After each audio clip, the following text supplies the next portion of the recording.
everyone, this is Popsicle Sticks, and we're back with A Link to the Past. We're doing our mentor program, and we're on section 2 of No Major Glitches, and that's going to be taught by Yeroc, also known as Corey. So good luck, have fun, learn a lot. Great. Thanks so much, Pops. Yeah, for those of you who don't know me, I am Yeroc, but I also just go by my name Corey, so you can refer to me as either one. And today, we're going to be talking about I am Yeroc, but I also pretty much the entirety of the name Corey, remainder of the light world. Refer to me as either one. And today, we're going to be talking about pretty much the entirety of the remainder of the light world. So, where are we going to start?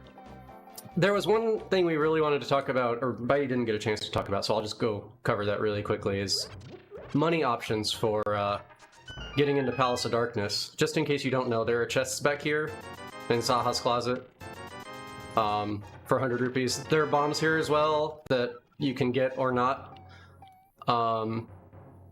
So if you're not comfortable doing the tree pulls that I'm going to show you later, this is where you get your 100 rupees, and then you pick up like a remainder of some 10 rupees somewhere else, and everything's fine. So starting from here, you know, we go to the book, or we've gotten the book. You guys are familiar with this part. I'll just go ahead and grab it, and then set a save state here. I'm going to try and move through a bunch of these screens fairly quickly, and just kind of like give you a rundown, because most of them are like run from point A to point B. And I have a lot of stuff to do, and there's some fairly involved sequences in this section, namely the two boss fights, which are like two of the hardest, or at least prescriptive boss fights in the entire run. So I'm gonna try and go through the entire route, and then come back to those two boss fights and give you guys suggestions on how to like approach them, things to practice, things to be thinking about, and then be able to answer any questions that people have. So, starting off, very first thing, after we get the book, we come out here, and if you're just going to do a normal thing, you just want to come down here, dash, walk, dash, and go. You can also do a spin speed right here, and then you just come this way and you dodge this bush, and then that's kind of it. As far as like safeties go, you can come over here and go to Kakariko, although I recommend doing the spin speed anyway, because it's just faster. And so the way that you do that is you just come up here, you grab the bottle, you show it to the sick kid, and you get the bug nut. And then you're good to go. If you grabbed the cannonball chest in Eastern for the extra 100 rupees, you can go talk to the bottle merchant. Oops.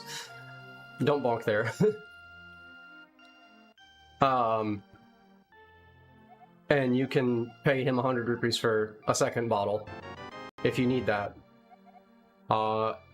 Personally, this is just my opinion here, but personally, I recommend saving this for the Thieves Town split if you feel like you can get away with it at all, because coming up here and then having to come back down, it's fairly time intensive. And if you need it for getting through the rest of the light world, that's perfectly fine.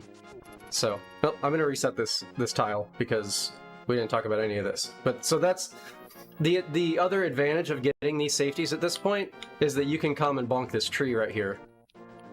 So you want to come down like that, get a little bit onto that path. I think I've ruined like where this guy's gonna spawn from at this point. No, he saw me. Okay, alright, so normally the way you do this is you come down and you dash below all these bushes and you go like that. But you can come down here and bonk this tree.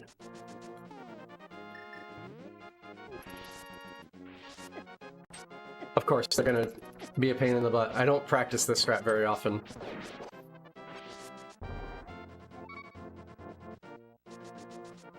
And then you get a fairy. Alright, next screen.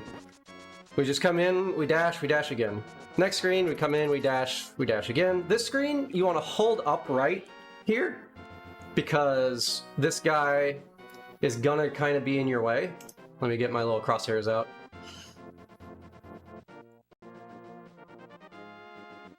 Like, if you don't like upright right here, this guy's gonna just kind of like you're either gonna like clank with him or it's gonna be awkward. And the reason that you do it that way is you come up here so it knocks him out of the way, and then you want to like stay lined up with this. You don't want to like cut it over here because he'll aggro too quickly and he'll hit you out of your dash. So you want to come all the way over and do that. For this screen, we go here, and we don't go this way. I'm sorry. Let's go to, we'll just switch to this one. All right, so you can menu to book right here. It's just a right menu to line yourself up so that you dash along this line, because what you don't want to do is overshoot and land in the water because it slows you down. So like I can't do it now. Like if you overshoot, you go through the water and you move more slowly. So you want to avoid that. Next screen, we just go like this. Next screen, somewhere along like these 3 tiles, you want to dash down. You want to ideally like land here, but like if you either nudge or dash through either bush, depending on what this archer is doing, you're probably fine. Just you want to kind of try and like be as fast about it as possible to avoid this crow. And then we go to the next screen and we dash up here and we dash here. You don't really have to worry about anything. You want to be below like this point so that you don't dash into this cactus right here. But then we dash all the way over here till we're on this tile, at least like this far, and then we dash up so that we go past this bit of collision right here. And then this is the other place that you can menu to book, which is something I like to do, but it's not necessary. We use the book, and then we cancel the text box, and then we cancel the singing animation as fast as we can, wait for the statues to move, and then we come over here. I don't remember what Bai explained to everyone about pumping upstairs, but it's very good. You should at least try and do some of it. Coming into desert, let's move our save state. We just want to dash over here. You want to make sure you're all the way out of the door, otherwise your dash is going to go upward, and it's not very good. And then we come over here and we dash like right before this wall. We grab this pot and then we dash here. We don't want to like hit that guy. Coming up is the screen with the first Devilant, which is the name of this enemy right here. And the easiest thing to do is just you hold B as you go through the transition, come up here and spin it to kill it. You can get like a rupee drop if you need that way, which is kind of nice. And then you dash up until you get to this wall and keep going. You can also, we'll just start over. You can also do another strat, which is use the sword poke and then start a dash before you put your sword away, like this. So you come up, you actually like wait a little bit below like where it would stop you, and you can like walk alongside of it like that.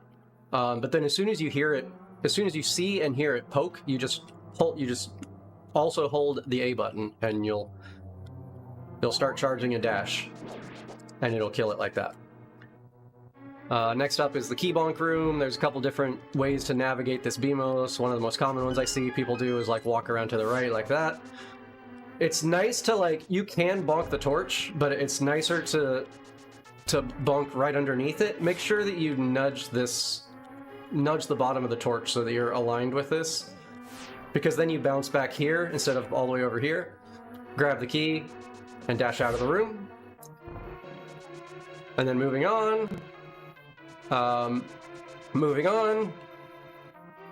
you can like hold down out of that screen transition because it gives you a little bit better of an angle of where you're going.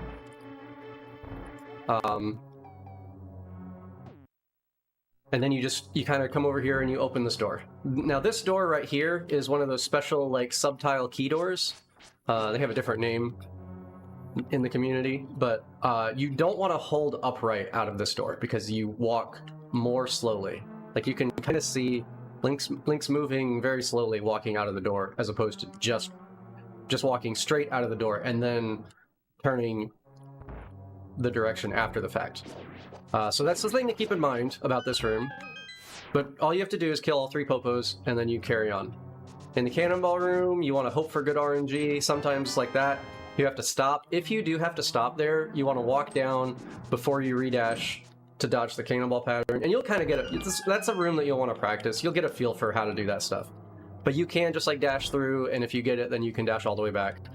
There is a third RNG where there's only one cannonball coming from like the right. That one's a little trickier. I would kind of just manage it as you can. So then we do a little bit of backtracking. We come in here, we grab that arrow pot because it's kind of like just right there in our way. And then we come all the way back over here and try not to bonk there. Whoops. Try not to bonk there, and then we get this one. We get this one if we need it because it has rupees. Watch out for that guy. And then that one as well. We hit that switch. We come up here. We get the glove. Leaving the room. Actually, let's go back and do that again.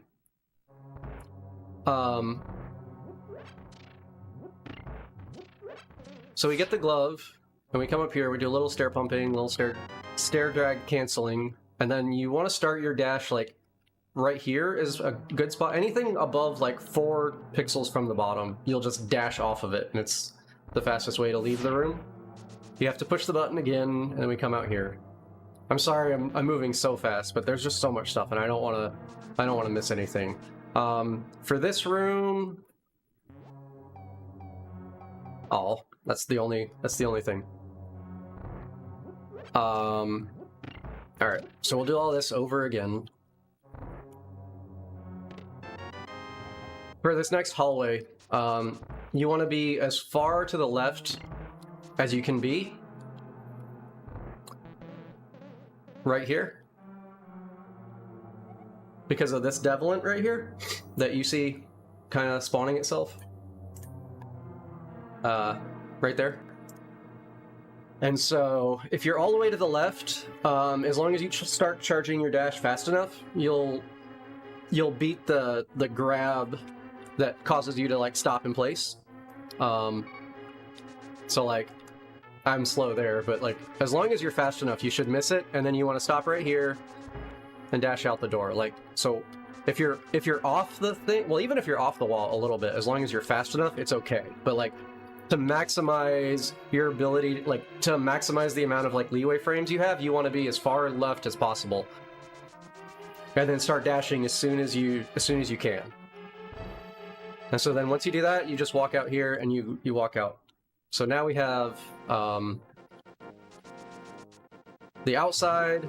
You just come over here and pick up a rock. You can do spin speed. You want to start it as early as possible, and you actually want to like be up here when you finish it, because this is like the bottom. This is actually the bottom of the staircase, not all the way down here. Like, this is considered not part of the staircase. So as long as you have like at least like, I think like 1 pixel right here of yeah, as long as you have at least 1 pixel of stairs right here, then you should be able to get spin speed. And then you use the menu to the lamp there as your buffer so that you don't jump off that ledge, because it's really bad to do that. But otherwise, you would just, you know, just walk and dash as normal. You pick up a rock. Doesn't really matter which one, left one or bottom one. It's perfectly fine. So then we come in here, we push this block. We'll do this again, just for fun.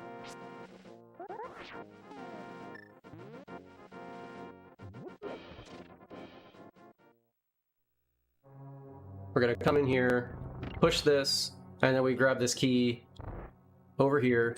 You want to stay against this wall, and then dash up here so that you get a key dash. Like you want to dash turn once you get to the door. This is Popo Genocide. It's lots of fun. We want to kill people. When you kill that guy over there, right here, because you killed a Popo, you're in what I call like sword lockout frames. So you have to wait 4 frames after canceling your dash to slash your sword at this guy. Like if you try to do it immediately, it won't do anything. So you have to like wait just a little bit to get the sword slash to come out. So that's just an important thing to keep in mind. Moving on, we come in here, come down here, dash up, go through. We grab this pot, and then we want to do another key dash right here. Next room, we grab this key, do that doorway. I actually want... Here we go. For torches, you want to dash right here. This is the normal strat. I'll teach you both of them. Like, the normal strat is come in here, torch, torch, dodge this guy as best you can, and torches. If you are low on arrows, by which I mean you can get more, I strongly encourage you to come in here, grab this, and then you do a strat that looks more like this. So let me try and do both of those again without getting hit. So you can see what they look like. So you cancel, whoops, wrong menu. You want to cancel like right around here. Actually, even in line with these other torches is probably, like in line with these torches is pretty good, because you want to diagonal down to this guy right here. So let's try again.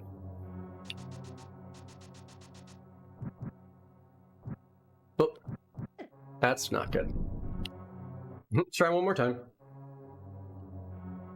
Dash, dash, walk. Alright, that was good. And then the other one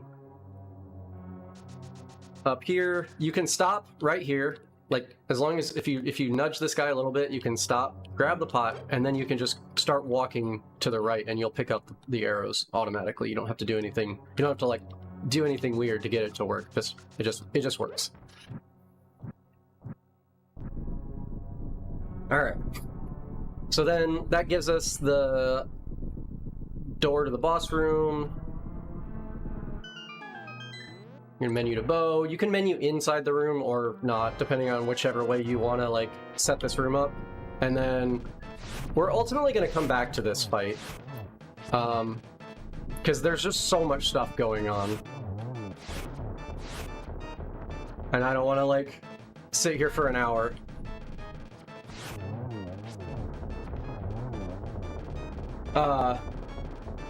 I'm gonna come back to this fight when we're done, but kill the boss, grab your pendant.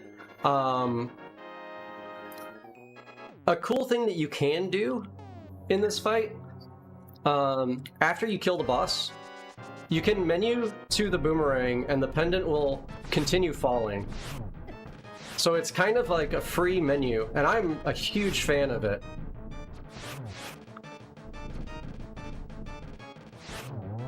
So the way that works... Hello?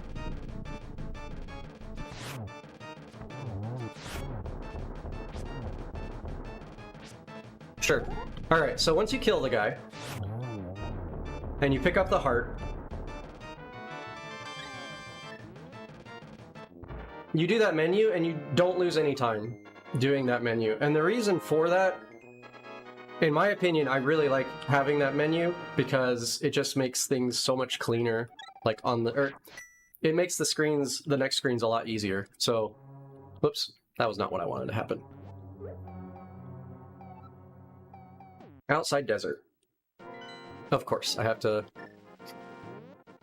So I'm going to keep going with that, assuming that it's like the thing that I want to happen. Alright, so we leave desert. There's a couple of different strats you can do here. You can like nudge that rock, and you can come down here this way and do a Geldman dash, which is you stop right here, you pull your sword out, and you dash through. Or you could just go over here against this wall and dash down till you get to the same spot, just so that you dodge the cactuses there. Whichever one's more comfortable to you is how you should do it. Come through here, dash right there. You can stop your dash right here and just walk straight down and dash turn like this. Get through that crab, come here, dash, dash. You want to walk up a little bit, press A to quick hop.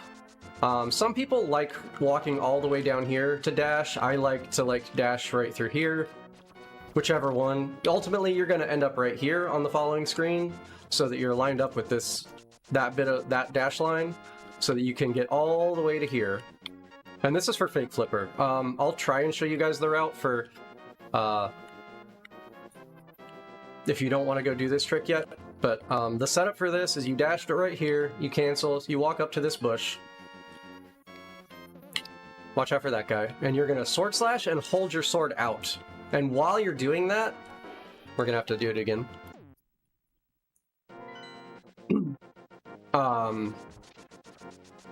Whoops. While you're doing this, you're gonna hold upright. And that's gonna put you on the pixel that you need. You want to make sure I didn't show it very clearly, but you want to have your sword held out. You don't want to just sword slash. So maybe I should try it the way that's more visible.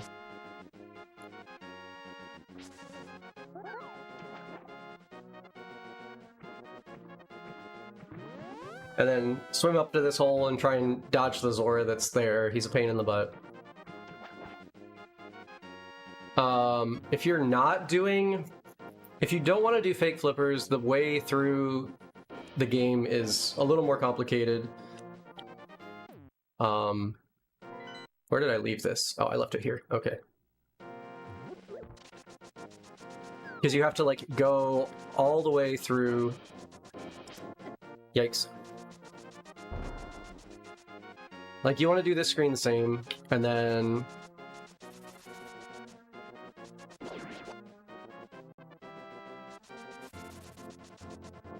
You would come up here, grab this rock, dash up here. I'm actually not sure. I think we can go this way.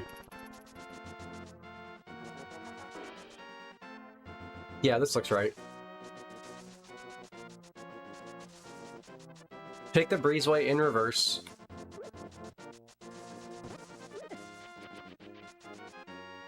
Cancel that dash a little earlier than that. I'm just kind of like winging this. I'm sorry, I don't know. And so that takes us to here, which is where the warp... Well, we want to go on this side. So we would come over here. But this is where that whirlpool takes us, right here. So now this is where we want to be. Whoops.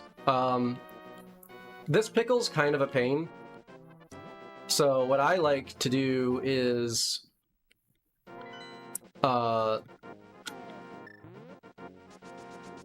This is another reason that I like having a boomerang. Also for this guy right here, if he's in your way, I like just being able to boom him and keep going. I'm off the wall.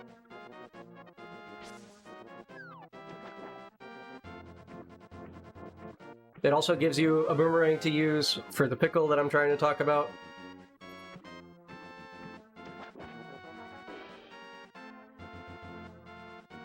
Alright, so right here, you like dodge this guy, and you come up here and go around him like that and pick up this rock.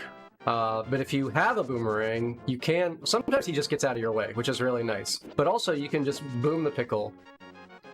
But most of the time, it'll look something like... Most of the time, it'll look something like this, where he's in your way, and you can just go through them. And the boomerang makes it really comfy and not have to like do a lot of unnecessary walking. But moving on. We're coming through the Death Mountain Ascent Cave. You want to do a bunch of dashes here. You want to dash... Wait, it didn't... No, this one. Alright, so you dash off this ledge. You can dash here. You dash here. Walk down a little bit and dash here. And then you pick up the old man. Use L and R and X if you want for one text box. Then there's this guy, which is 4 text boxes. Whoops. And then this last one is 3 text boxes.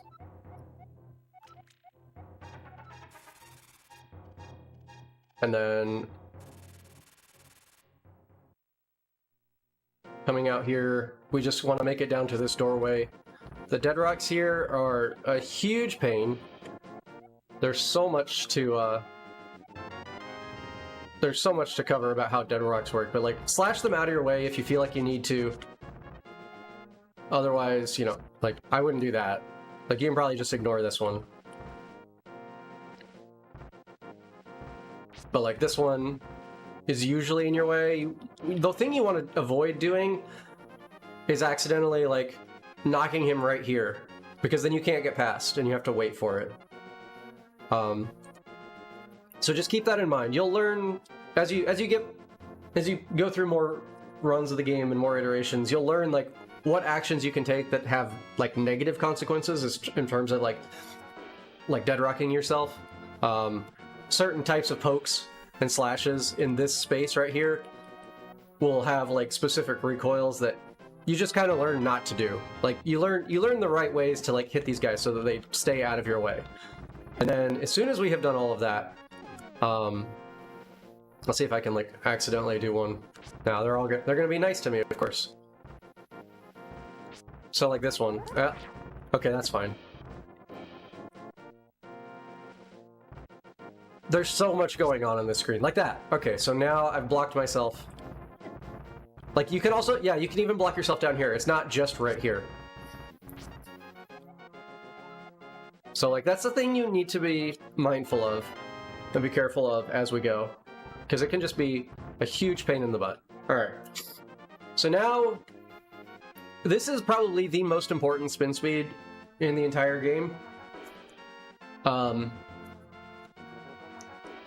It's so beneficial to just get this. So as soon as you have action, as soon as you're actionable again right here, you want to dash all the way over here and start charging your sword, so that you can just get this spin speed, and then you can just meander your way through this ridiculous labyrinth of hazards, and you come up here and you do this crazy tall staircase. And this is where you get to practice all of your good double stair pumping. When you get to the top, before you reach like the very top, before you're like lined up with up here, you want to turn to the right. And then you want to like upright off of the staircase so that you go this way instead of like coming up here. If you don't turn to the right, then when you try and like walk up, your collision is set in a weird spot so that like your subpixels are aligned differently, and you'll just go up here and it's a little slower. So just remember, like, you double pump all the way up this staircase, and then you turn to the right and you go like that. And then navigate this as however you want, because the last thing you want to do is fall all the way down and have to go climb the stairs again. And then we come up here and we go into this warp.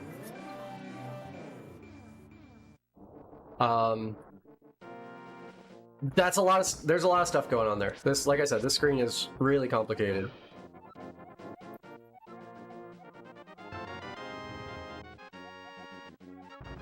We'll just try and do another one real quick. Well, sometimes they just don't let you get through easily.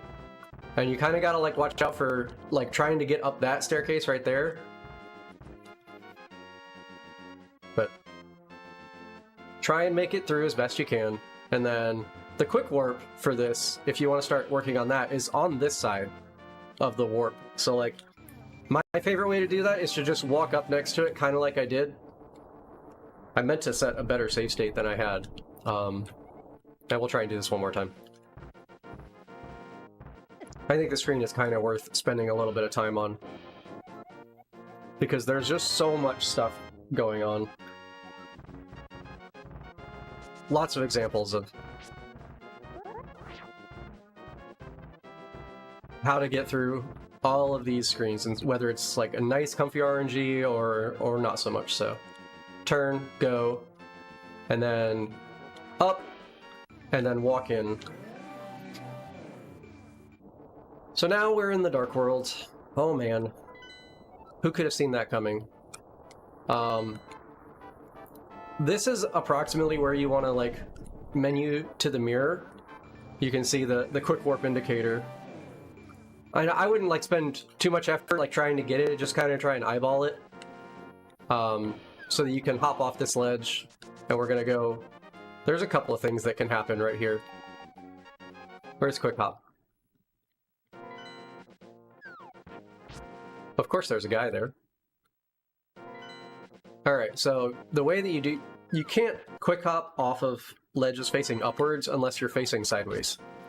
Which is kind of annoying, but like, if you want to learn this, it looks like that. It's a little tricky, so you like left into up left, like very quickly, and then tap A. I'm not even 100% successful at it, but like, you do that, and it's useful in the sense that like it gives you enough iframes to kind of just not care about this dead rock, but it's not super worth worrying about.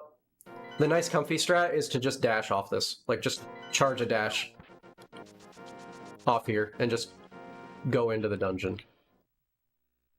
All right.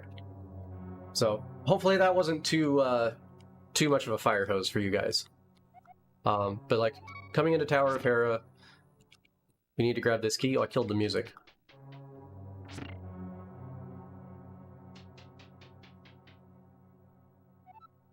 So you come down here, you need to flip this switch, dodge this Moldorm, grab the key, mirror out.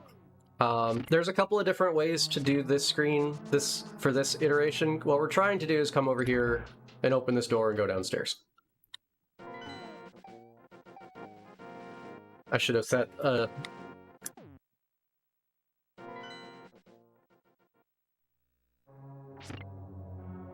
you want to like air pump here, that's perfectly fine.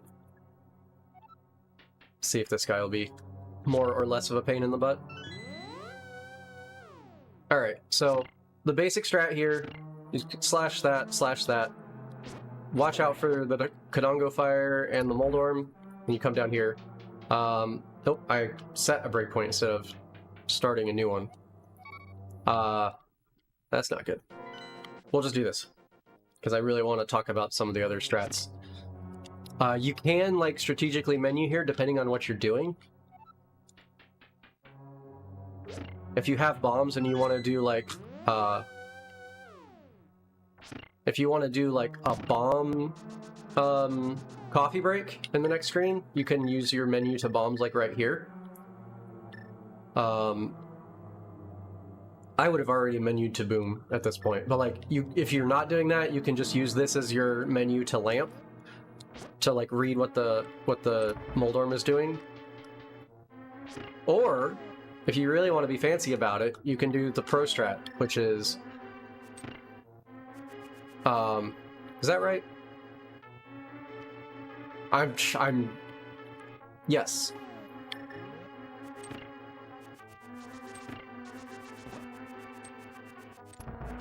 And so that's what that looks like. I couldn't remember what the muscle memory was. All right.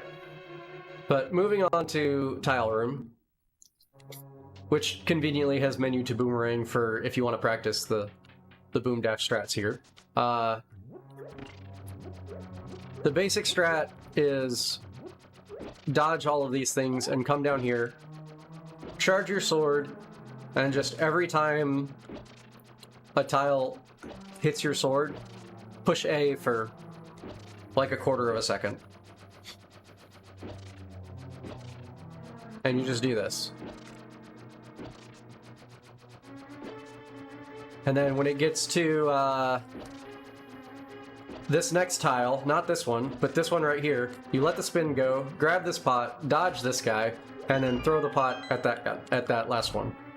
And then you come over here, you slash this, and you dash down here. So that you're gonna menu to then you'll menu to lamp if you haven't done it already.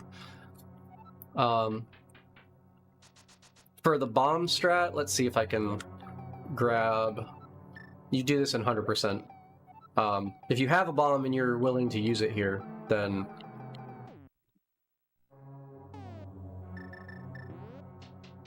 the way that this works, it's kind of comfy. You just want to dash down here, set the bomb, grab a pot, and land on this peg right here. So now you have iframes, and you have a pot, and you're inside of the pegs that you don't have to then flip the switch. So once they go all the way through, like, then you just do the room, you just like dash through the room without having to worry about much of the Moldorms, because all you have to do is like dash in, dash down. So having a nice little coffee break where you don't have to do anything is kind of nice. Right, so see how now the pegs are already flipped. I don't have to do anything special here. But then the boom dash strat, which I don't expect a lot of people to try and pick up because it's one of the more finicky tricks in the entire game, but just to show it to you. You want to come over here, grab this, use it to set the thing, and then you have to hit like down, Y, and A all at the same time. And there's a couple of different windows. Like you want to be timing it so that you're like dashing and throwing the boom as like at certain points in the animations of all the tiles. It's a little finicky. I won't go through the whole thing because I could sit here for like a half an hour and explain the whole rigmarole. But that's what it looks like. And then once they get to a certain point, then you can like throw the boom at that guy and do this, and then you come in here and you menu right there to read the RNG, and you come in here and do the lamps. So two lamps, menu to mirror, grab the big key, and get out. And then we go upstairs. So there's a lot of stuff going on in Tile Room. There's a few variations. Find the thing that is most comfortable to you and do that. Next is Beetles. Beetles is kind of a tricky room for beginners. There's a couple of different variations of strats you can do here. Really? I didn't set a save state. I've seen people do... Oh, that's not correct. I'm not sure how to do... There's some strats. You can like come over here, put these guys into these pits. You want this bomb, so you always make sure you go grab that bomb and you flip this switch. The good strat is you stair cancel right here, and you come down, and then you slash to the left around this beetle so that it recoils you into the switch like that. And then you grab one of those pots, kill the other one, and then grab the other pot and kill the last one. There's a lot to do in like figuring out how to not lose time in that room, but for most of you guys, just get through it. Try not to fall in the hole, and just like I said, make sure you grab the bomb pot. Don't touch any star tiles. Leave the switches on blue, and then we're gonna come through here. You can flip this switch if you want. If you want hearts later, if you're like low on health or something. Fairly recommended, I think, for beginner runners. And then coming up here, we're gonna do petting zoo. There's a lot going on in this room as well, but we want to dash down here, grab a pot, kill a Moldorm if he gets in your way, and then there's a few different strats here that you can do for bomb jumps. My recommendation is just do the buffered spin on the edge. Like, you don't have to do it as sweaty as I did right there. Like, you can do the thing where you set yourself up before you leave the bomb and then just wait for it to explode. Like, that's perfectly fine. Which would look more like this.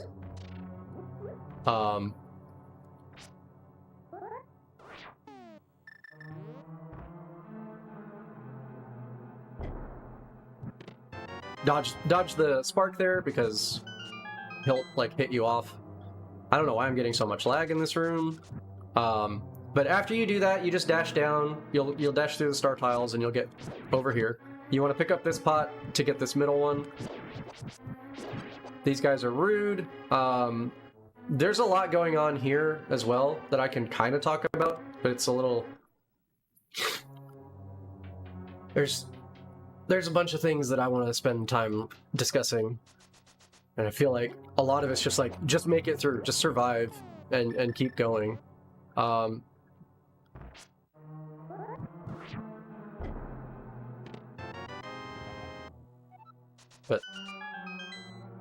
like, you want to get this pot. I am a huge fan of if you menu right there so that your sword is like in the, like at this point right here. I'm pretty sure I'm going to get more fireballs.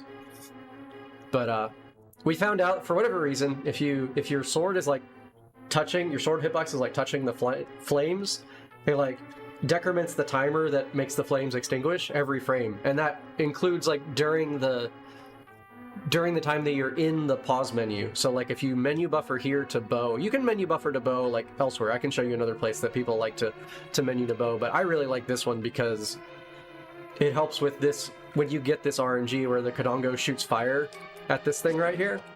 So you're just like basically like you're like causing the flames to be extinguished more quickly, and then you want to like turn right or turn left and diagonal through the corner of this rail to like dodge the fire. Like I said, there's a lot going on here. You'll pick all of it up as you practice this room. Petting Zoo is one of the rooms that I recommend people practice over and over and over again, a lot, because there's a lot of things happening. The last room is Bumper Skip. To do Bumper Skip, Bitey recommends you just come down here and go like this. This is a perfectly good strategy. There's like a minimum height and a maximum height. And like I said earlier, if you want to flip that switch because you need health, there are hearts in all of these pots. Which is kind of nice to remember. I forgot that guy does that. He has so much health. I think this is the bottom pixel. Nope, it was not.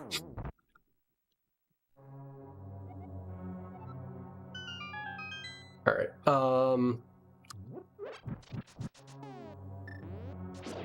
it also gives you time to like really see what that RNG is doing. If you menu there. But if you don't want to do Bumper Skip or you don't feel comfortable doing it, you just walk past that thing and then you continue on this way. And like I said, you can get health down here if you need it. The Moldorm fight, everyone's favorite. Like I said, we're gonna come back to this. But the way that the fight works is you want to hit him 6 times with your sword. I think that's the only weapon you have access to that damages him at this point. There's a lot happening in this fight, but as long as you understand the way that Moldorm's movement patterns work, it's not usually too scary, and failing all of that. Like, the hardest thing about this fight is getting through it without losing time.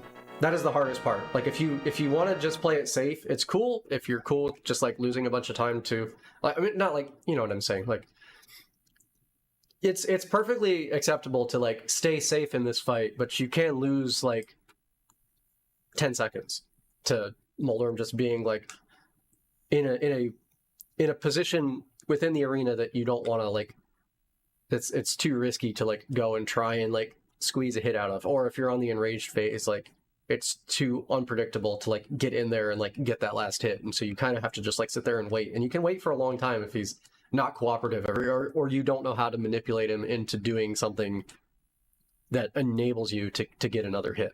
So doing the fight fast is the most difficult part about it, and we'll go and cover that. I just want to make sure that we get through, because I can sit here and spend like half an hour giving you guys drills on like how to do the Landmo fight, how to do the Moldorm fight, and so that's what we'll come back to this once we do all of that. But kill Moldorm, grab your third pendant, and we're on our way.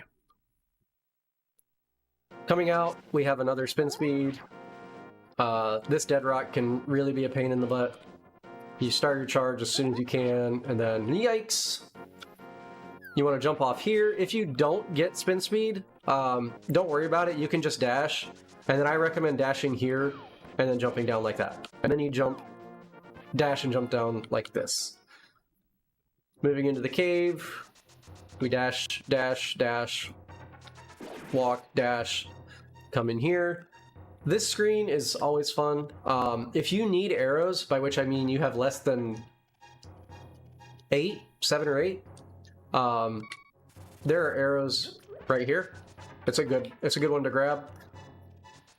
But you want to dash down here until you pass this last pit, which if you were counting, there's 1, 2, 3, 4, and then on the 5th one is when you want to cancel. And then most top runners, they go ahead and dash out because this door transition, for whatever reason, is way down there.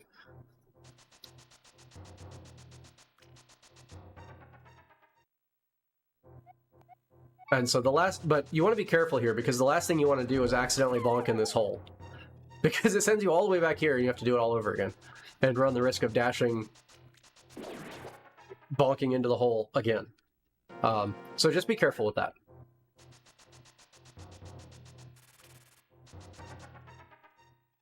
I wasn't using my visual cue. So now when we come here,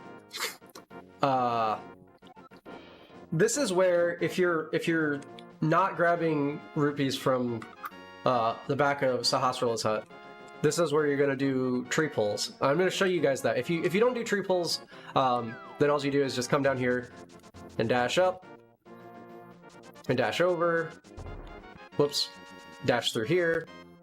And then you walk up here, and you want to just like diagonal all the way off the screen right here.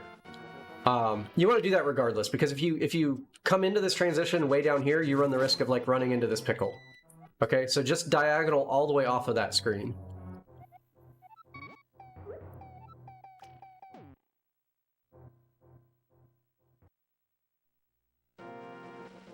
If you do tree pulls, however, you stop. You grab over here on the right side, and I recommend just getting you actually want to arrow that guy, but I just recommend grabbing right here, coming down this one, and not getting this fourth guy over here, because there's like lag from all the extra sprites that you just spawned, and you kind of don't want to deal with that. Like, I don't think this last blue rupee is ever worth, because it's like, it's just a lot of extra time. I don't know. Maybe I'm wrong, but like 100% I skip this rupee. I just get these three, and then you come over here and you slash that guy. Or you arrow the bird. You can do pickle shot, but I think bird shot is way better. And then you're just already lined up with doing this. Like I said, you want to diagonal all the way off the screen right here. Just hold diagonal the whole way. And the reason why is because you come in here, you want to diagonal up a little bit, not so high that you, wow, really? Not all the way to the trees, because you can bonk on this bush right here, but like, you just hold up left a little bit so that you nudge right here, and then it'll hit the bird out of the way. If you don't feel comfortable doing this dash right here, like that, then you can slash him. Like, you'll poke him, and then you can slash him, and then continue your dash. So either of those things is fine, but try and get comfortable just doing that right there. So that right there is 3 of the kills that you need for the second tree pull. And if you're not doing tree pulls, then just ignore all of this. But you dash through here, you dash up. If you're grabbing the mushroom, usually wait till you're on your way back. This dash right here is a little tricky, because that bird can, if you're slow in like getting the dash started again, the bird can hit you out of your dash, or if you like overshoot a little bit right here, sometimes you just get frame ruled.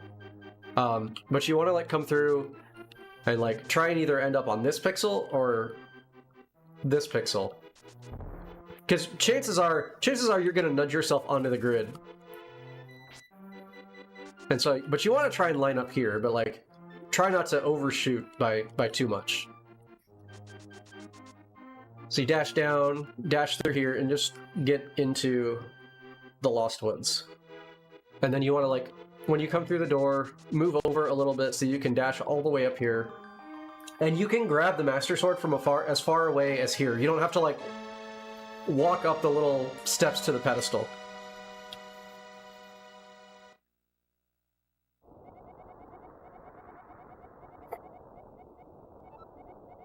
We can skip this.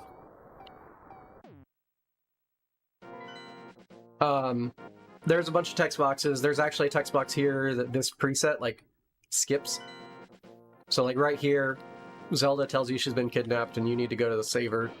So you just want to walk down here. And if you're doing, if you are doing tree rupees, then right here is where you do the last one. The quote-unquote good strat is, so you dash over here, and then you walk up like a little bit until the bird aggroes, and then you charge your dash and you hit him. You hit him out of that. It's a little, I don't like it. It's a little risky, but it looks like this. My preferred strategy, which I don't think loses any time, is dash all the way up and try and slash him like that. You sometimes run the risk of missing like that, but it's usually pretty consistent. Like if you want to do something in between where you can just do like that. It does run the risk of advancing the variety prize pack, like you just saw a heart drop there. So keep that in mind if you're keeping track of like what your prize packs are, because that's the prize pack with the arrow drop in it that you usually will want. So just remember, but the dash strat avoids that by being a dash hitbox, but it's also like a really difficult strat to do. So just something to remember. There's a couple different ways to like take care of that guy. But once you have done that, you now have four enemy kills, and try and avoid getting hit by stuff. Nice little practice hack thing. Grab the mushroom if you want it, and then come down here, dash all the way down. And if you're not grabbing this is the tree right here.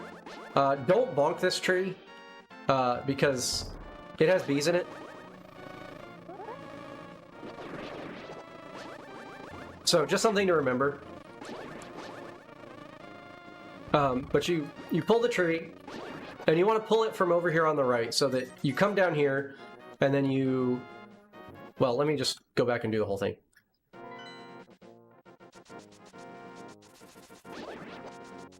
If you miss that crow for whatever reason, I don't know why I keep picking that up. You can beam this guy.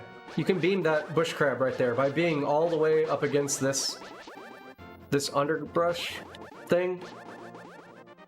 Which is, if you don't have beams, be real careful, because you have to like come down here and like dash all the way up through him and come back. And it's a huge pain in the butt. But, so once you've done all of that, and you have all the kills that you need, then you come down here, and you just do that, up, right, up, left, and then dash through that last one. Then we dash that guy, and we leave Lost Woods. If you're not pulling the tree, you just want to dash down, cut your dash, come down here, dash that bird like normal, and then we'll leave. And so leaving Lost Woods, you want to hold down right until you get far enough over that you're going to dash through that guy and then nudge that tree a little bit. Just to be safe, because he can quick turn and he can hit you out of your dash, and it feels so terrible. Oh, there's also a backup strat for tree root. If you mess up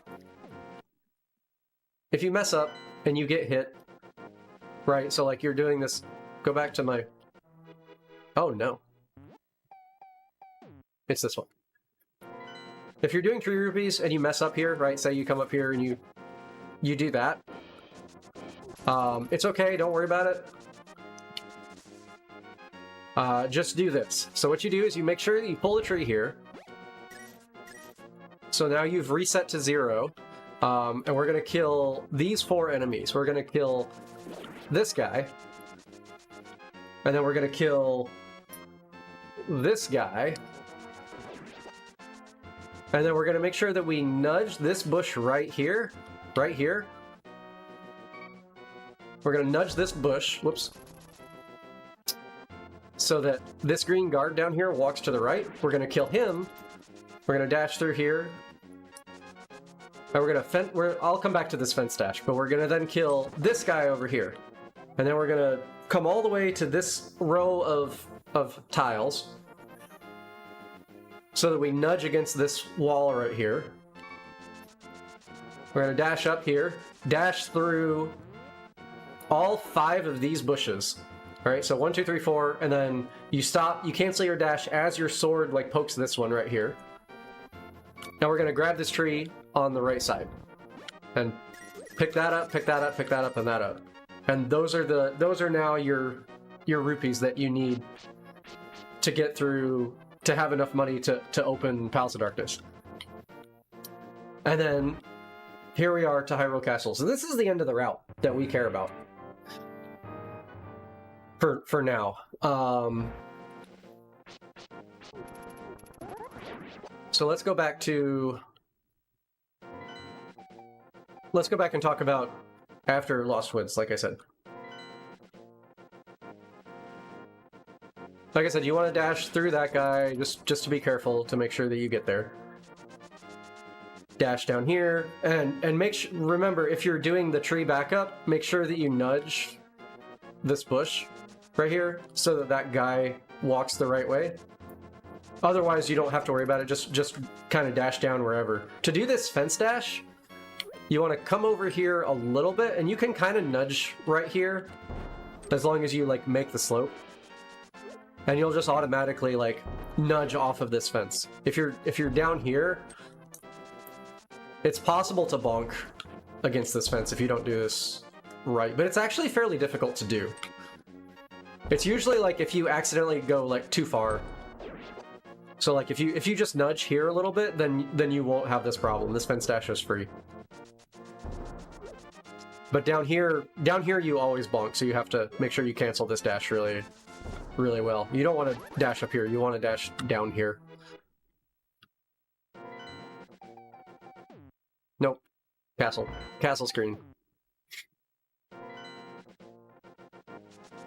So just dash down, cancel your dash, dash here. And the normal strat is dash up here on the right. Bitey's got this new thing. Apparently this also works where you can just like dash through the middle of the screen. I haven't adopted it yet.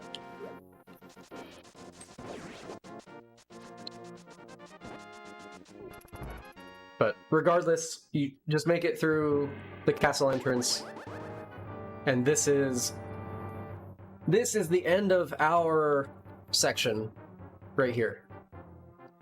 So once you make it to this point, or is it, I don't know if it was like making it to Hyrule Castle. I think she said just entrance to Hyrule Castle. But regardless, going into Aga Tower is like, it's just over here. So like,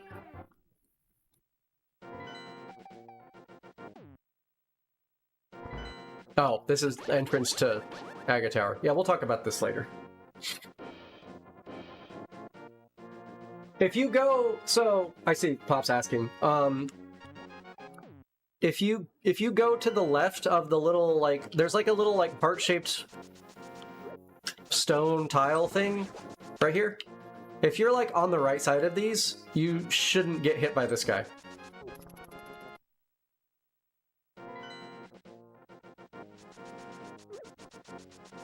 But like either one works. The reason that people don't like it is because you just saw there was a bunch of lag from like the bush prizes that were dropping and causing like the slashed bushes sprites to spawn and the extra guard and this guard. There's like a bunch of stuff going on, so like it can introduce lag and like vary the timing of like going through this room.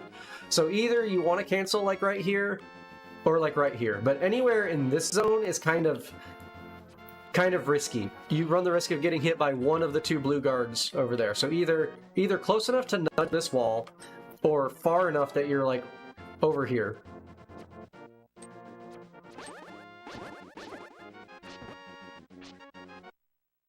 These guys are a pain.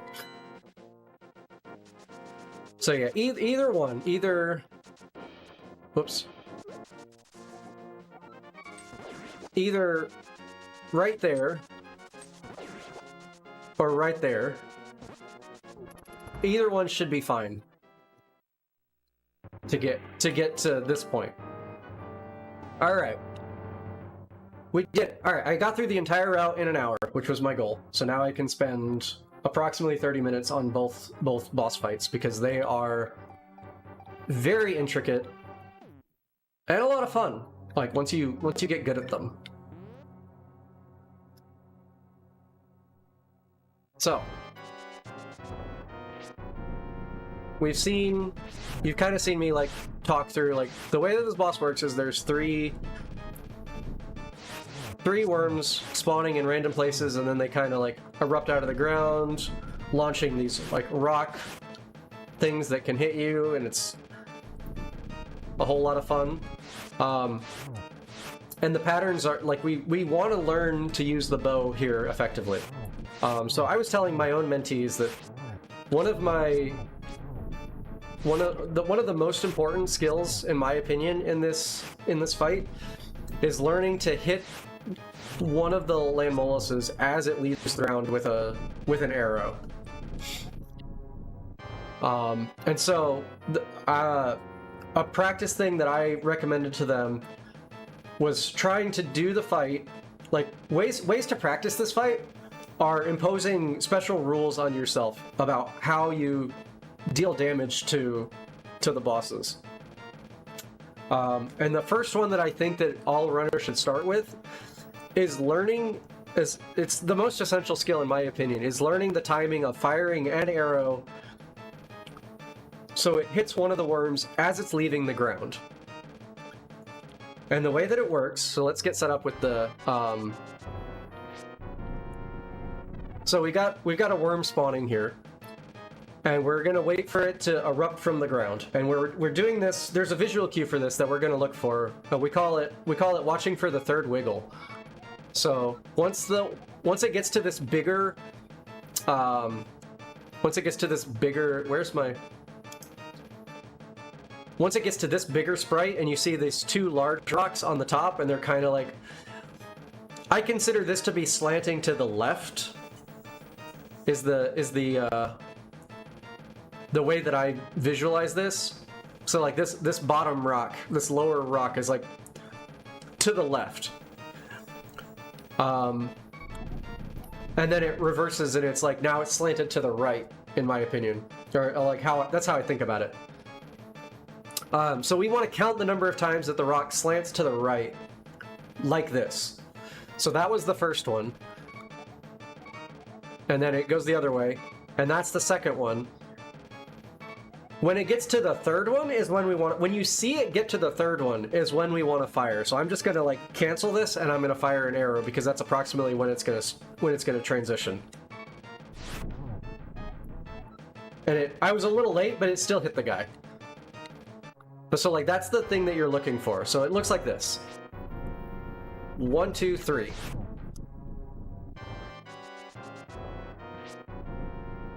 1, 2, 3.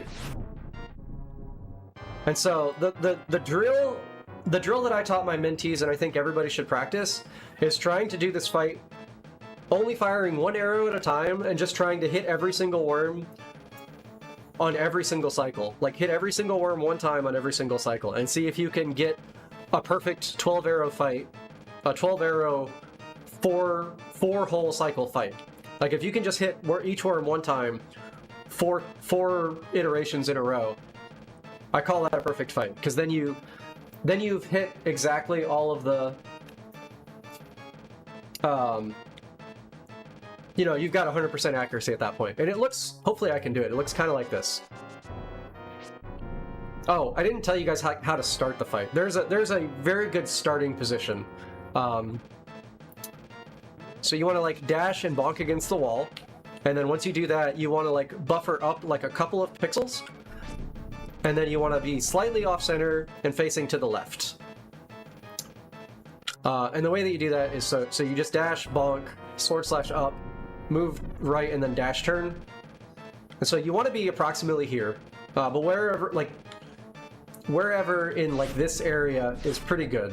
But like you do want to be the place that you want to be set up when you're firing horizontally is like slightly above the midline. Like you want to see how I'm like above the center of where the worm is at, so that I'm firing into this portion of where the worm is going to be when it actually spawns. That's because they tend to go up as they leave the ground. They very rarely just don't go that high. And then, as based on where the movement patterns are, they tend to go above where the actual sprite spawns. So you want to fire like in this area. So you want to be slightly above it. And then like a 1 or 2 tile gap here is like pretty optimal, pretty comfortable. So that you dodge the rock spawns, because they're here, right? They fire diagonally, so you want to like avoid them. And then I'll get to like positioning yourself vertically above it in a minute. But like right here, except facing left, facing in. Let's just try it again. So, bonk, buffer up, dash turn, and now I'm in position. Like I said, you want to avoid the things, and so the way that the fight is going to look with this drill is you're going to go 1, 2, 3, 1. Oh, he blocked the other one.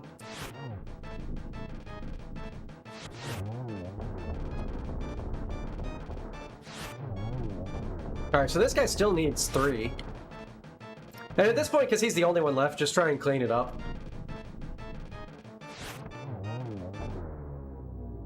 But like, just doing this drill, like you want to get to the point where you feel comfortable landing a shot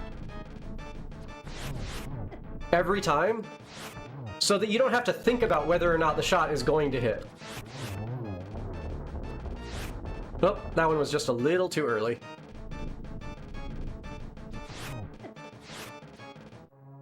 Alright. I did not get that one. 1, 2.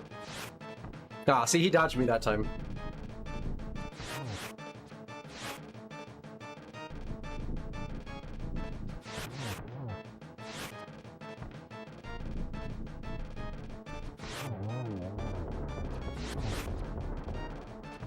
I'm just gonna hit him because I'm already past the thing.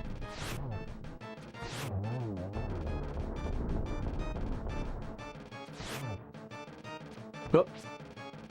It went the wrong way. So, something like that. Alright, and then as you get better at it, let's not do that.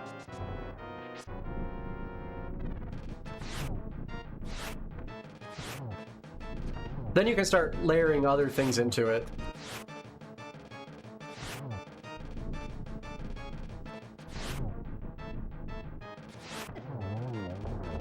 I wasn't sure which one I was actually going to hit there. Oh, that was a... I can't menu. Really? I can't select buffer while one of the worms is dying? That's annoying. This will actually help you with learning how to deal with lag, because it's very important to note that it's not the same from the time that the little from the time that these rocky sprites spawn to the time that the worm comes out of the ground is dependent on game time. It's not like a universal thing. Like, in-game lag affects this very, very to like a really high degree. And so that's why using the wiggles that I was talking about earlier, like, you keep doing that even on later iterations of the fight. It's not just like the first 3 only.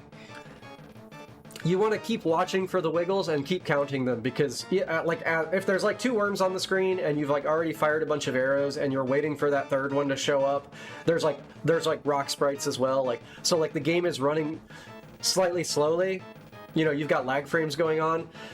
You want to still be counting the wiggles, even though they're happening more slowly. You want to still wait till that 3rd wiggle to fire the arrow. So hopefully you notice that, like, as I go through this next fight. 1, 2, 3. 1, 2, 3. Whoops.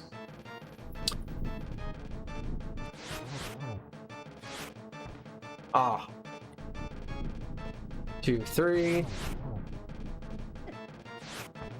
Oh, I got lucky on that one. 1, 2, 3.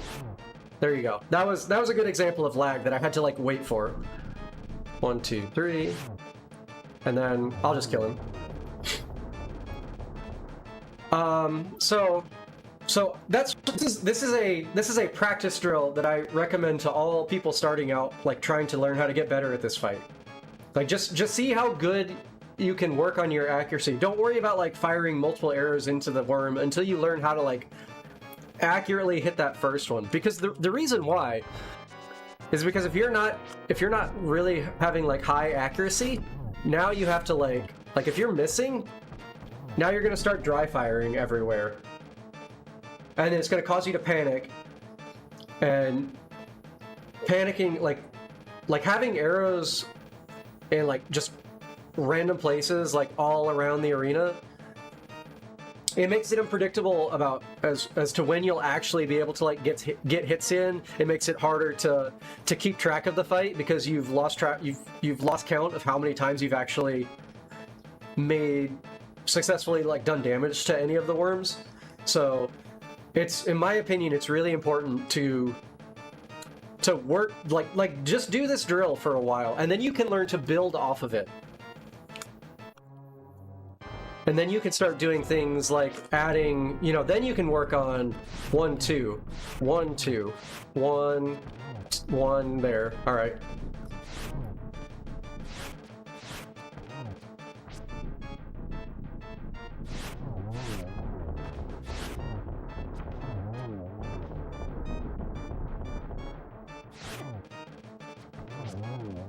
And then you can start also layering in things like sword slashes, sword slashes are kind of tricky because they cause recoil and they only do half as much damage.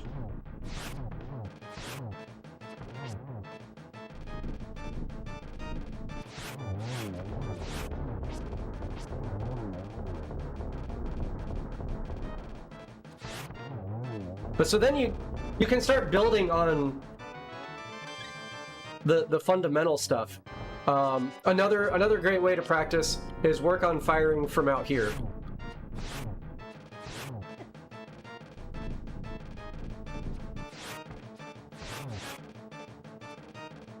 And start working on like longer shots.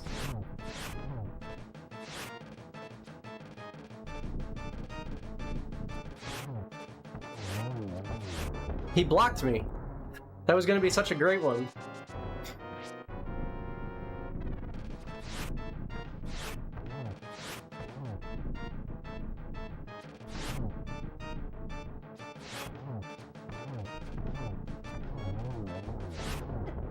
Oop, why did I get hit by that?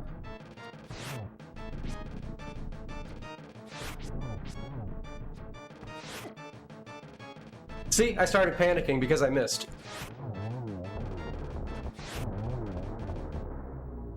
But once you get a little more comfortable with things like longer shots, shorter shots, oblique shots from like later on in the worm cycle, like once you like start thinking about, it's kind of like playing chess, where right, like your Link is basically your attack vectors in this fight are in cardinal directions, because you can fire arrows up and down and left and right. So like your positioning for each of the things, that's why we tell people to start here, because you can fire into all three of them right from the beginning of the fight, and you sort of automatically dodge the rock sprites that are moving in diagonal directions. So like you want to kind of be thinking about how to position yourself, so that you're getting an attack in and you're dodging the rock attacks as well. And that's kind of, so that's where I'm not sure what to say there. Right, it's like, let's get one there. Oh.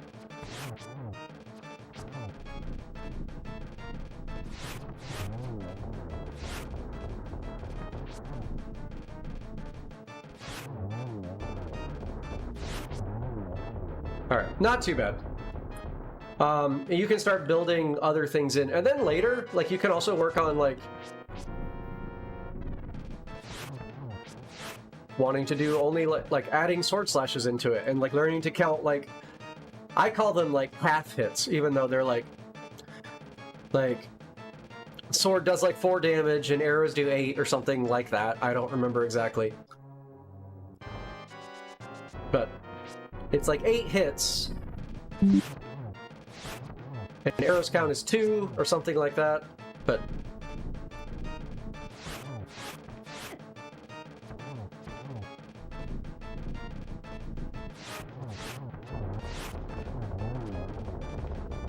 So, like I said, once you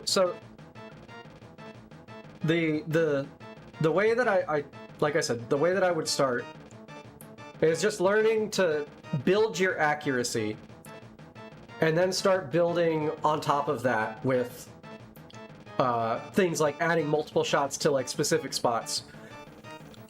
Right, because once you're comfortable with your accuracy, then you can start adding in like 2 shots there.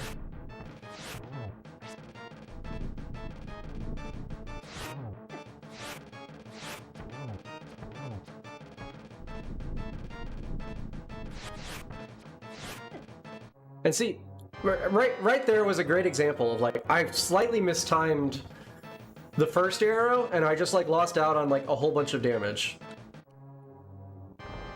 So learning accuracy is, in my opinion, like the most important skill in this fight.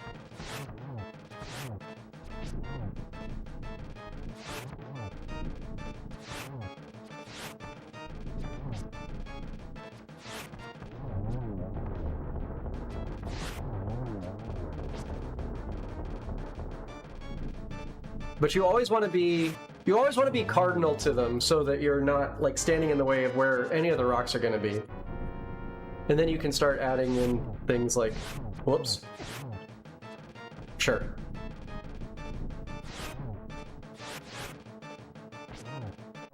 But yeah, learning when to another thing about this is like learning when to disengage. Like if you make a mistake, then you have to like regroup and like still find like somewhere else to like actually like stick some hits.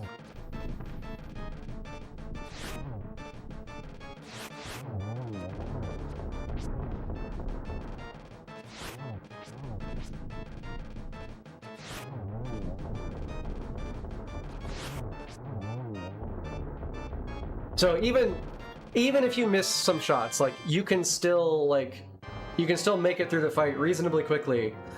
Once you gain the ability to like you have to be a little predictive about what the movement patterns are going to be.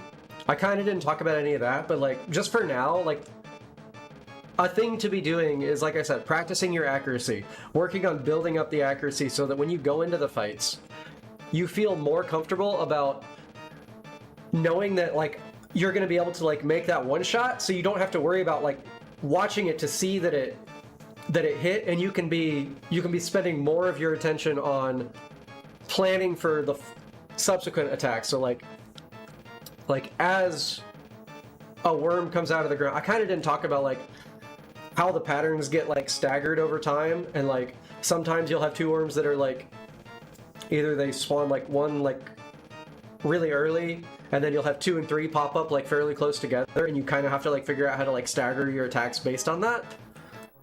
I'll see if I can demonstrate that real quick.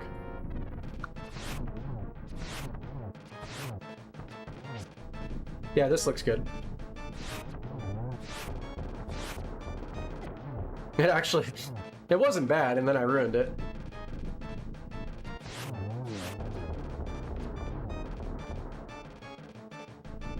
He needed one more. But like sometimes, you know, obviously like people have seen like worms can like get overlapped.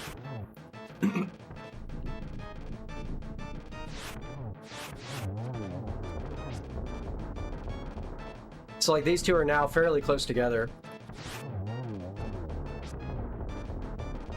And you have to just kind of like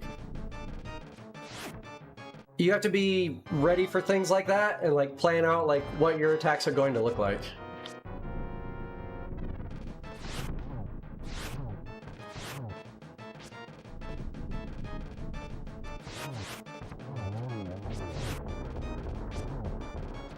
Oh, I thought he was going to keep going.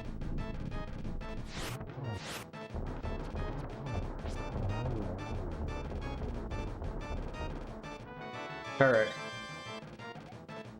I mean, I could keep going on this for a lot, but those are the things, those are the building blocks that I think that most of the people in this program should focus on first. Yes, Link is a rook. And occasionally, I guess the king is the only thing left, because you can sword slash in, like, any direction.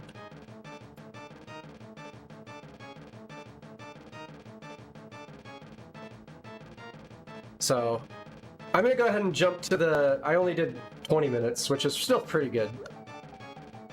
I'm gonna jump to the Moldorm fight, because I can also talk about this for, like, a long time. And then I just want to leave some time for people to ask specific questions, because I am very aware that I just kind of breezed through a lot of screens.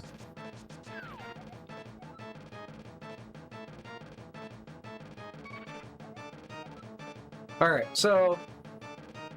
Actually, let's not do that. Let's do right here. So coming into the fight, dash down, dash right. Usually you want to, like, dash off of here just because you want to be careful if Moldorm's, like, in your way. I think the RNG is locked, so I'm not going to get... Let's try a different one. If he gets in your way, like, you kind of have to be careful there.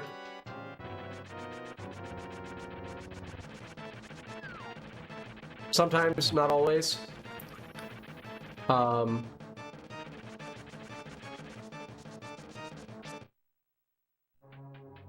trying to at least show what that looks like. I'm sure everybody's seen it, where you come down here and you try and dash off, and he just stops you from being able to do it. And so you have to, like...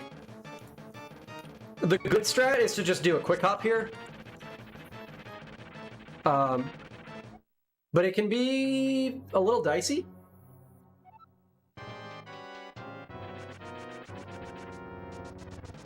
To just try and do a quick hop there. Like, if you have to, just do a normal, just do a regular old ledge hop, and that's fine.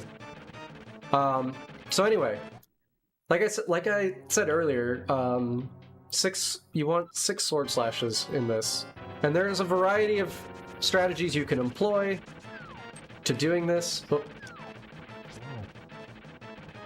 But like, an important thing to note is that you only take damage from contacting Moldorm's, like, head. And so, same as with Landmo, I think a great drill for people to learn is how to just be comfortable. How to be comfortable in the fight. Just being in the arena with Moldorm, not taking damage. Alright, so see, like, just something to practice is, like, see how far... Oh, God.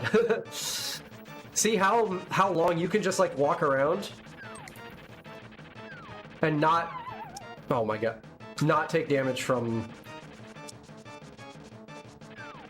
Not take damage from him. So, like, try and maneuver him a little bit, because he's gonna want to come try and find you. And then, like, do some other, like, slightly unpredictable things. And just kind of get an idea of, like, where you can be in relation to the boss. Like, you can be...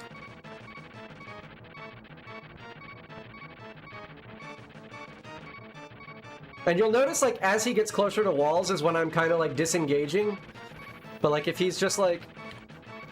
out here in the middle, like, you can just kind of follow him around. And as soon as he gets close to a wall, that's when you have to... That was great.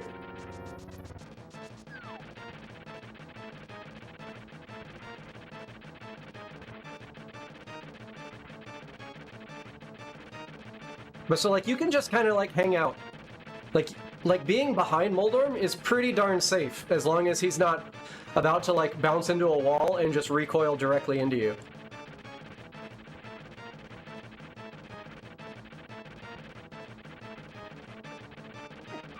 Nice.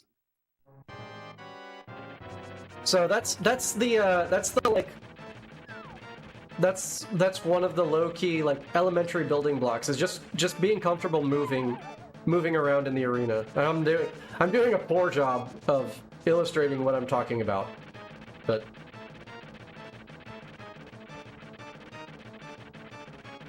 like, just practice dodging a lot until you feel comfortable just being able to, like, reach in with a slash. right? Because like the most straightforward way to actually do the fight looks like this.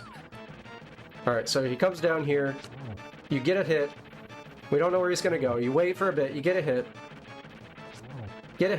and then you can just like, oh, I walked into him. But you can just follow him around and then get all the hits that you need. And then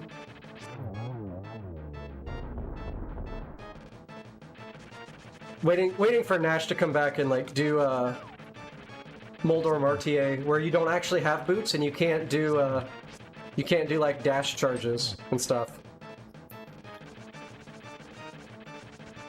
So yeah, once you practice like dodging a little bit, then you can start practicing like working hits in.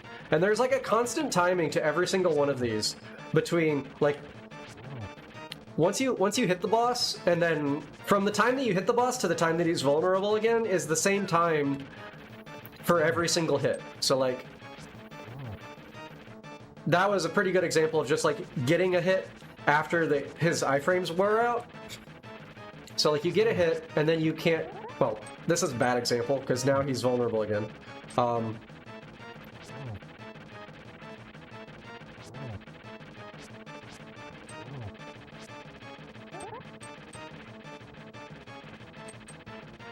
I see a lot of people like, they use like there's like a visual cue, sort of, where like as soon as he's like fully extended, like you hit him and he retracts all the way in.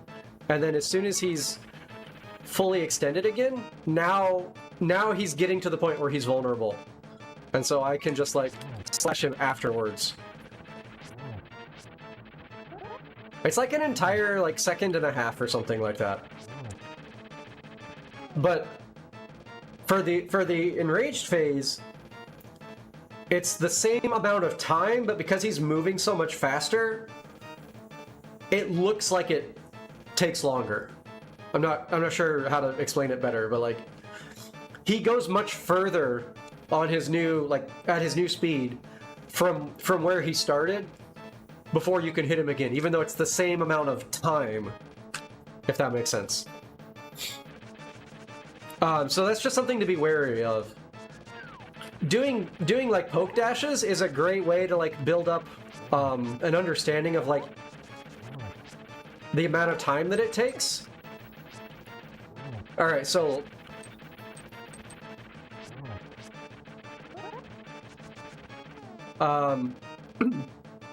what I'm doing here, I'm trying to keep this structured like with like an organized logical flow, and I don't think I'm doing a very good job. Step one is obviously being comfortable with movement. Step two is learning how to like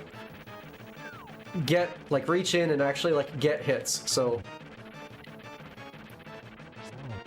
stop going towards the wall. I'm trying to demonstrate something. There we go. That was a good one. But like it's the same amount of time between hits every single time. This one's kind of a pain. Most people will tell you if you're gonna do poke dashes, don't do them vertically, and I would echo that with the caveat that like don't do it vertically unless you like know what you're doing.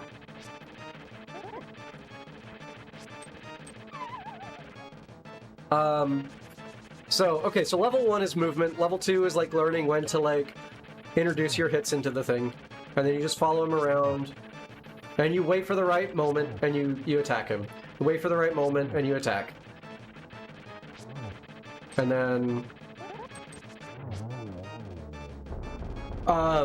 doing poke dashes are very good when used correctly, because the sword hitbox, so the way that it works is like your sword can like clank off of Moldorm, but you'll never actually put it away until you like get a hit.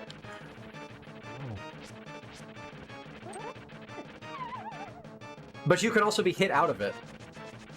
But if you're holding your sword out and you're charging a dash, it replaces the poke hitbox with the dash hitbox. Which is much larger and much more likely to clank off of Moldorm instead of you being hit by him.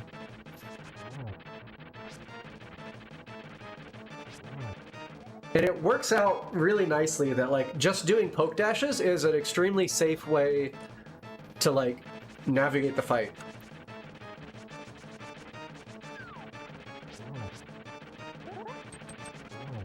So, like, right there, what I just did there was I had my sword out, and I started charging a dash, which can't be interrupted by anything. Like, if you sword clank, you have a dash hitbox. You don't have a poke hitbox, so it won't stop you from charging a dash, and it won't move you. And Moldorm can't hit you because you have, like, clanked the sword, the hitbox. You've clanked the Moldorm hitbox, so it won't hurt you. So they're very powerful if used appropriately. It's kind of like a parry, to borrow from, like, fighting game stuff. Like, it's a... Like, instead of, like, taking a hit, you're just, like, parrying this hit, and then if you keep charging a dash, you, like, run all the way through him, and you get your hit instead. It doesn't always work, like, you can get frame ruled, but it's a very powerful strategy when used effectively. So, like,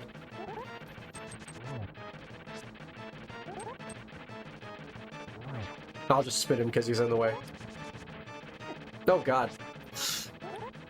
And that's why people say, like, that's what people recommend. You wait for, like, a charge, and then use just, like, a poke into a dash to get the final hit. Speaking of charges, I don't know exactly where this is documented, but Moldorm has, like, a fairly set movement script, but it results in, like, wildly unpredictable movement based on how he progresses through the script. And it's something like he has, like, a turning phase and then a straight phase and then another turning phase and then another straight phase, and then he has a, like, face link phase and then a straight phase, and then he goes back and does it again. And maybe there's even, like, a third turning phase in there or something. But they can last anywhere between, like, a very short amount of time, like 5 or 10 frames, to, like, 32 or 60 frames or something like that. And every time he either runs out, like, the full... Like, the way that each phase works is he either, like, runs out it has like a set duration based on RNG, and he either runs that timer out or he runs into a wall. And when he runs into a wall, he goes to the next step. And so that's how you get, like, it might even be, like, 2 turning phases, like, in conjunction with one another. I'm not entirely sure. It's documented somewhere. If one of the mentors knows, like, where to find this stuff, that can be helpful. But, like, learning how to, like, recognize when he's in a particular point in the script can be really helpful in determining, like, when he's gonna try and face you and when he's gonna do, like, certain things. So, like, usually, like, right here is when he just, like, faces you and then comes in straight. So, like, and now we've just gone through a couple of turn phases. There was another one, and he should be trying to, like, find me.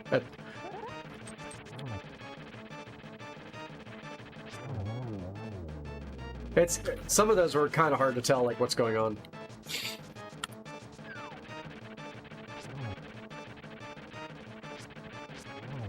Oh. That was not what I predicted him to do.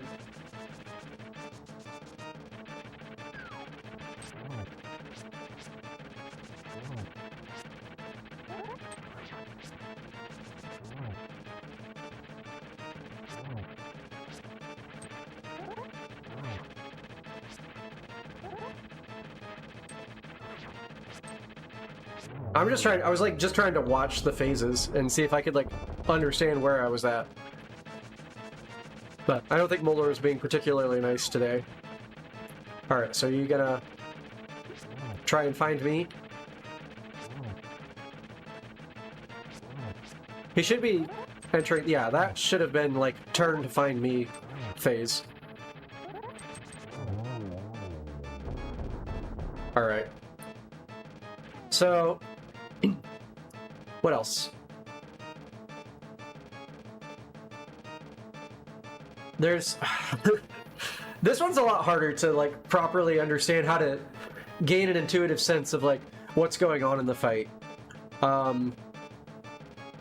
But the ways to practice it are, like, similar to the Landmo patterns, are practice breaking down all of the, like, different hits. Like work on doing practice where, like, you only do slashes, or you only do pokes, or you only do spins, or you only do dashes, and try and, like, learn how to navigate positioning yourself within the fight and only do those and only do those things. All right, so, like, for slashes, it's pretty easy. Like, learn how to follow him around. And then for the last one, have fun.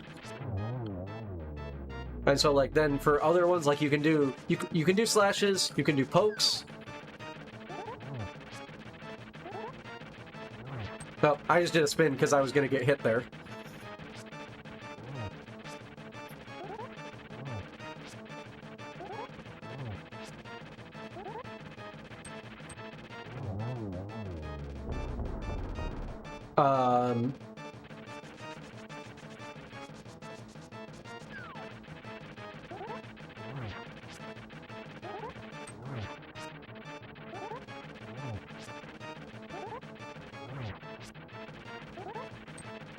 Oh god.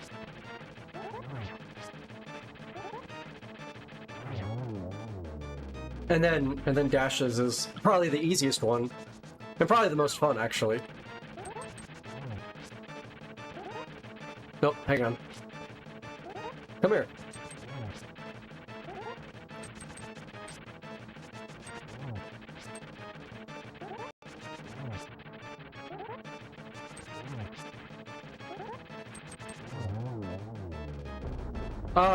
An important thing to note about dashes is anticipating, like, where he's going to be when you can hit him, right? So like I said earlier, like, there's a set amount of time between once you get a hit and when Moldorm becomes vulnerable again. So, like, if you're trying to do dashes, this is a very poor example, so I'm going to do a vertical one just to see if I can pull it off. Right, he's facing to the left, and he can do one of two things at this point. He can either... Well, I guess he can go straight for a little bit first, but he can either, like, recoil into that wall and come straight up at me, or he can curve up around and kind of, like, get in my way from, like, trying to hit him. But the important thing to note is that his tail is going to start right here, and depending on where he ends up, like, if he goes straight for a while, like, the point at which his tail becomes vulnerable is going to be, like, out here somewhere. And obviously, like, if he bounces, then, like, it could end up, like, over here. Like, if he bounces into this wall and, like, recoils this way, like, it could end up over here. If he curves up and around, like, it could end up, like, up here or something. So I'm going to try and just, like, hit it with a downward dash. We'll see how it goes. But the point is, I don't want to aim here.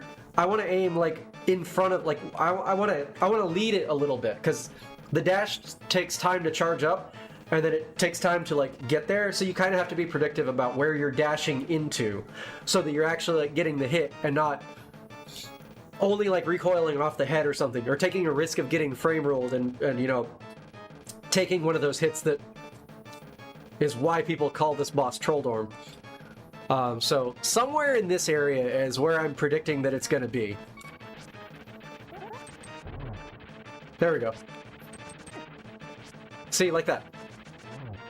So, like, I'm going to try and lead it a little bit, and like that, exactly. Like, I didn't lead it the way that I was supposed to, and I got punished for it.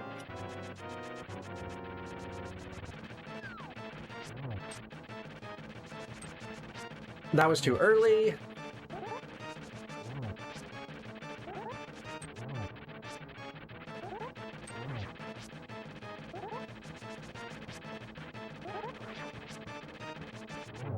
There. Let's see. Another thing for the enrage phase, if it's still like kind of being a pain in the butt, you can just kind of like hold your sword out and wait for him to come to you. Like if any of this practice isn't really helping, like once you actually get into runs and you're feeling a little like overwhelmed by trying to like be super sweaty about it and save time on the fight, then, you know, staying over here, I meant to make a save state. Okay, so we're perfectly safe over here, right?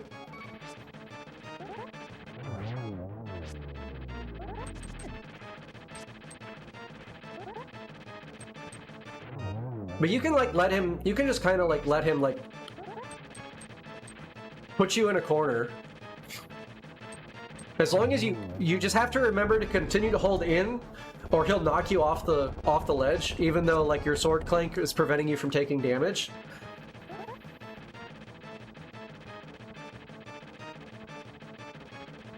And you just kind of like wait for your moment to like get a hit.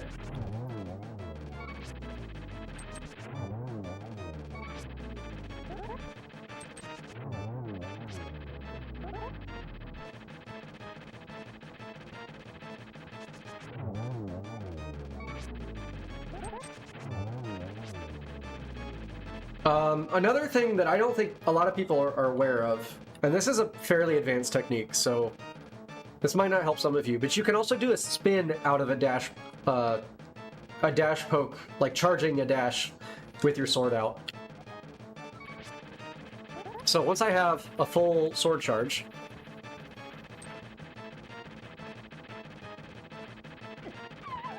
yeah. Oh.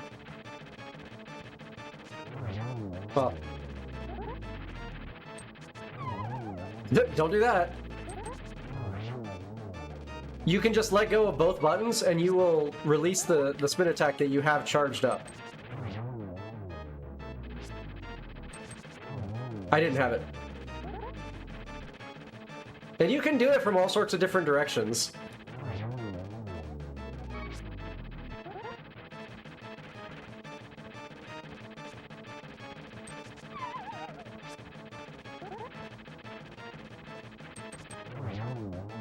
That one's a little risky. I don't recommend that one, but you can do it. And the way that it works is, if you have a full charge. Oh, hang on.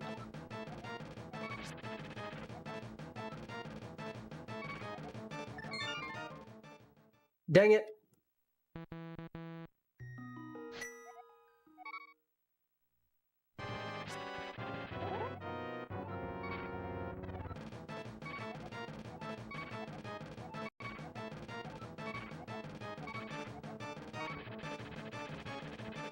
So I have my full charge here.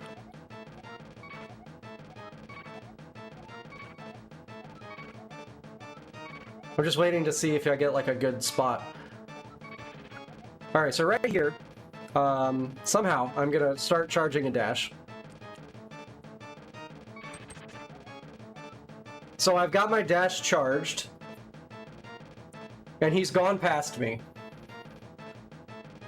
So what I'm going to do, what you then want to do is, once you have started charging your dash, you want to release both buttons. And you'll stop dashing, and you'll release the spin. And I know that wasn't exactly the cleanest example of it, but mechanically that's the way that it works. All right, so have a charge, start charging a dash, and let go of both buttons.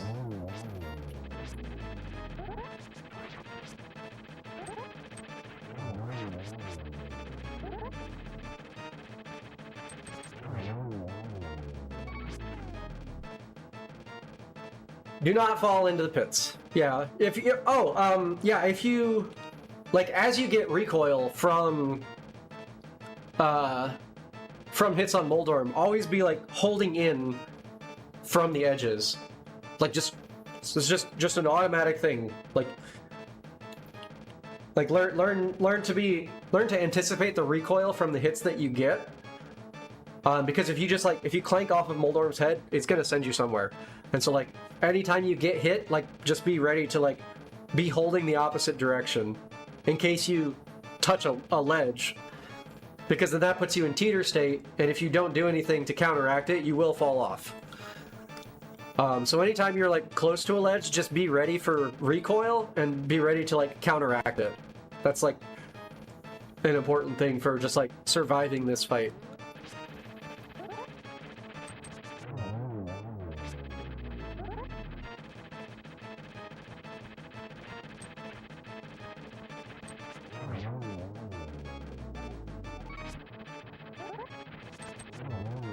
Alright. That was... I think that's most of this fight.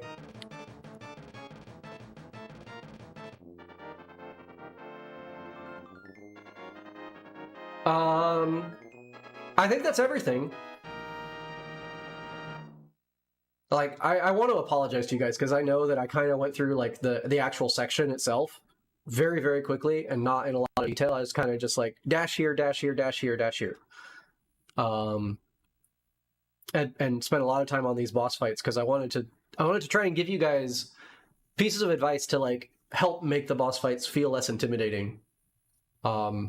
Because they're not, like, most of the remaining bosses in the run, people are going to be like, this is the strat, try and do the same strat every time, right? You to fight Helmasaur is a little less prescriptive. It's like, but it's still like, hit him 17 times with the hammer and then hit him 4 more times. Like get spin speed, or get put yourself in the super speed state, and then hit him 21 times with a hammer. That's it. That's the whole fight.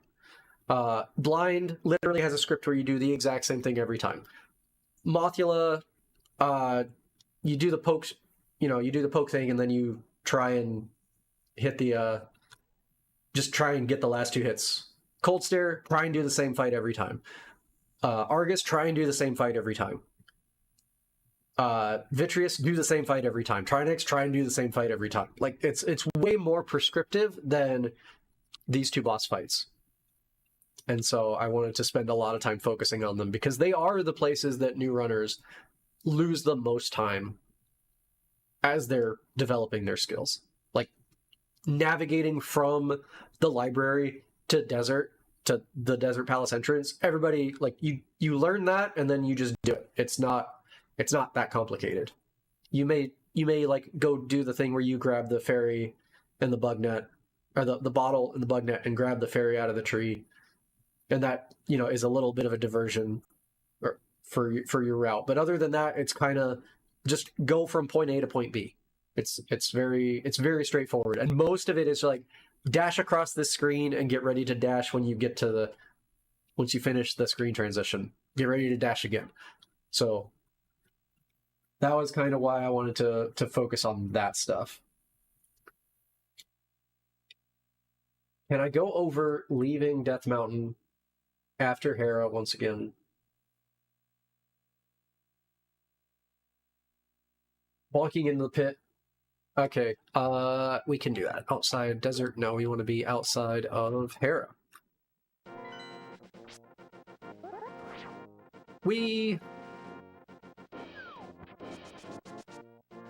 Oh, that was not good. Alright, so here...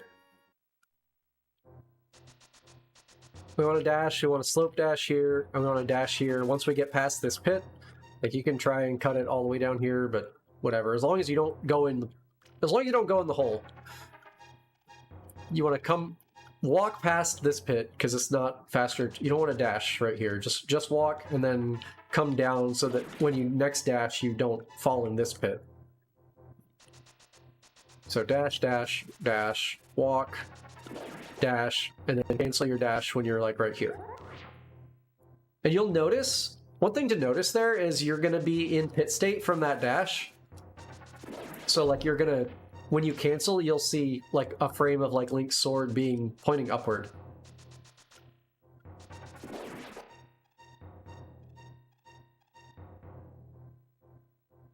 And then for this one, just dash until you pass the 5th pit. I mean, if you cancel like up here, it's not the end of the world. Like if you don't have to come all the way down here. Like you can stop right here and just like kind of walk it out a little bit. It's really not a big deal. It's way more important to not bonk here than it is to save like 12 frames dashing this section as opposed to walking.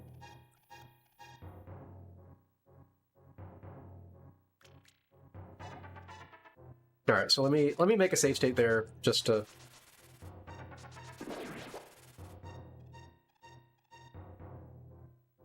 All right, so 1 pit, 2, 3, 4, 5. I count 4. I don't count this one. I'm weird. I ignore that one. I count 1, 2, 3, 4, and that's the visual cue that I use. But if you count 1, 2, 3, 4, 5, like it's fine.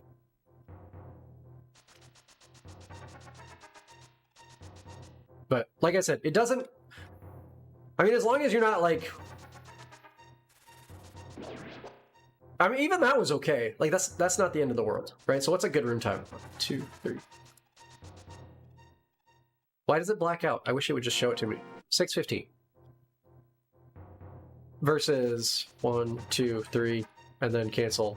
I canceled. I even canceled late. I was trying to cancel early. That was the same time. All right, 1, 2, 3. All right, cancel a little early and walk down a little bit. It's 40 frames. Like, it's not a big deal.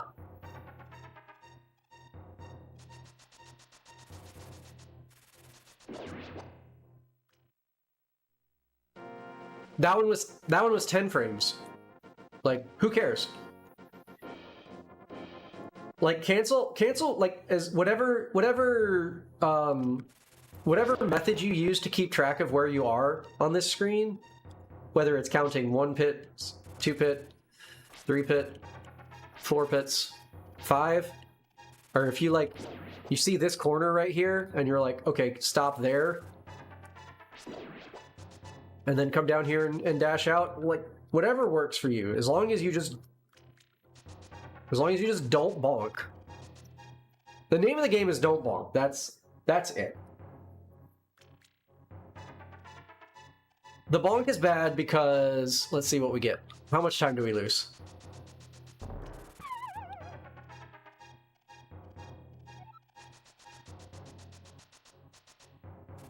I'm not even there yet. All right, so that was kind of not great. I don't think it's quite 8 seconds. Let's try it again. See, I got distracted by the fact that the keys was like in my way. 1, 2, 3, 4. Whoops.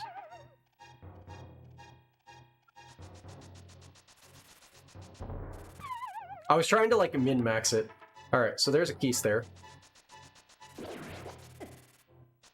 Sure. I mean, it's at least 6 seconds.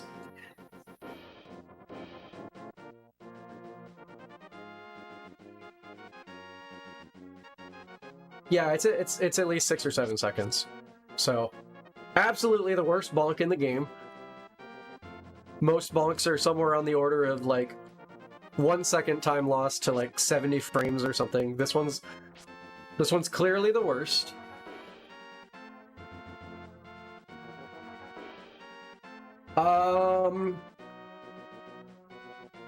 But yeah, that's the. Looks like we got about 6 minutes to spare. That's the entirety of section 2. I'm happy to answer a few more questions, but yeah, I hope this was helpful for you guys, because like I said, You did great. there's a lot going on here.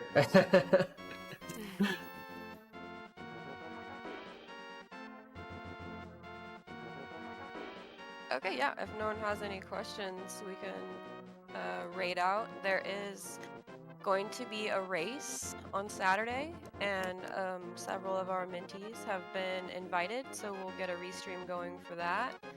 And then Awase will be up for the next section, at the end of the week. So yeah, if there's no more questions, reach out to your mentors and they can help guide you to go over everything that Corey has gone over today. And the next race will start from Link's Bed and it will stop at as you go through the doors to enter Hyrule Castle, because that's the stopping place for today's session. So thank you very much, Corey. I appreciate it. Anytime. It was a lot of fun. I'm glad I was able to put this together for you guys.